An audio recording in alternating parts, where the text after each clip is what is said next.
ব্যক্তি মানুষ হিসেবে শরীরের ২-৪ কেজি ওজনের কম বেশিতে মানুষের মাথার কোনো পরিবর্তন হয় না।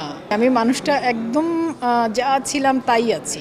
শিল্পের সৌন্দর্যই হচ্ছে এটা যে অনেক রকম বৈচিত্র্য থাকবে, বৈচিত্র্যময় কাজ হবে এবং সেখান থেকে দর্শকরা তারা তাদের পছন্দের কাজটি উপভোগ করবেন বা পছন্দের কাজগুলো উপভোগ করবেন। যাদের ভালো লাগবে তারা হয়তো সবগুলোই দেখবেন।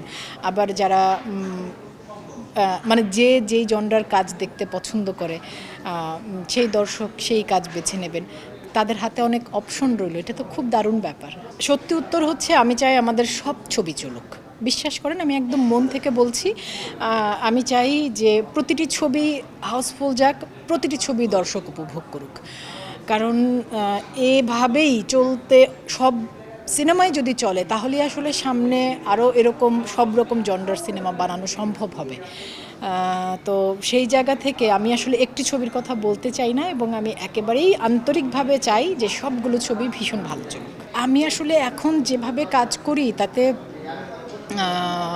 মানে সিনেমা এবং ওটিটি মিলে বছরে হয়তো ২-৩টা কাজ করি, কিন্তু আমি কিন্তু আমার মতো কাজ করছি।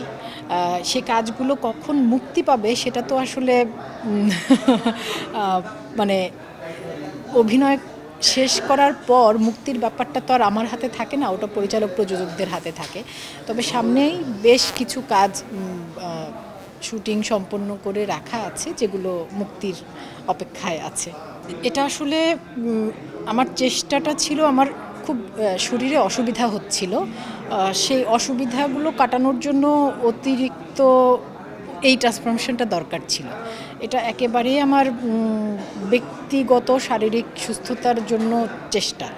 তবে এরপরে এটা নিয়ে আসলে এত আলোচনা হয়েছে, আমার মনে হয় এটা বহুল চর্চিত এবং এত আলোচনা এই বিষয়টা পাবার প্রয়োজন একেবারেই ছিল না।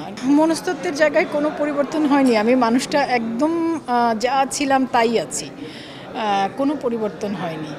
ব্যক্তি মানুষ হিসেবে শরীরের ২-৪ কেজি ওজনের কম বেশিতে মানুষের মাথার কোনো পরিবর্তন হয় না। সিসিমপুর আমার, আপনি যে কাজটার কথা বললেন, সিসিমপুর আমার প্রথম কাজ পেশাদার অভিনয়শিল্পী হিসেবে।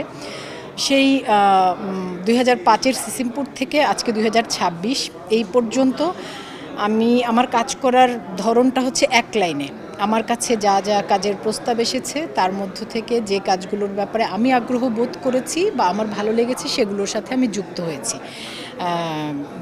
মানে এরই ধারাবাহিকতায় আমি বলতে পারি যে হ্যাঁ, আমার ট্রান্সফরমেশনের পরে আমাকে নানা রকম চরিত্রে ভাবা যাচ্ছে বা ডিজাইনাররা নানা রকম লুকে আমাকে ভেবেছেন।